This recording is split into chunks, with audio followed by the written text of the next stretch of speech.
guys, meron papaya dito guys, oh. Ito yung papaya ng aming kapitbahay guys. Ang liit pa lang niya, oh. Tingnan nyo guys, oh. Diba? Ang liit pa lang niya, oh. Marami na siyang bunga. Oh, diba? Ikutin natin. Oh. Hanggang doon ang bunga niya. Sobrang dami ng bunga, kaliit-liit pero ang daming bunga. Oh, 'di ba?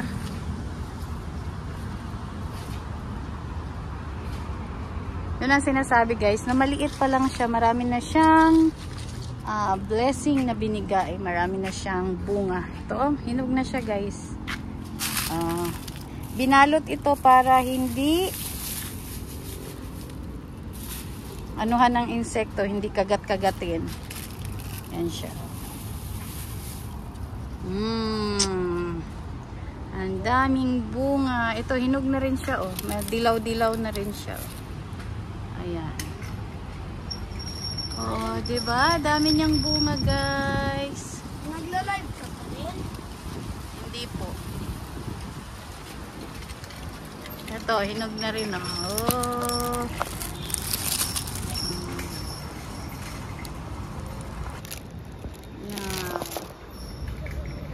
Bungang papaya.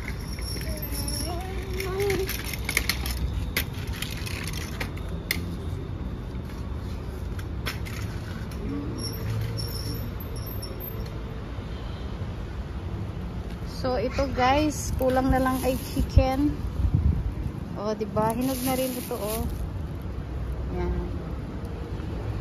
Meron din dito guys, oh, malunggay. Yan, kumpleto to guys. May papaya, may malunggay. At meron ding ano dito, tanglad. Ayan.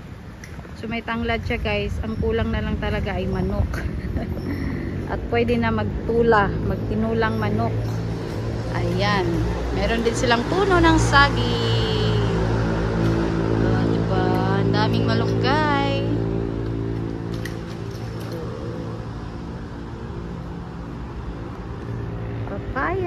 Papaya, madaming bunga ang papaya.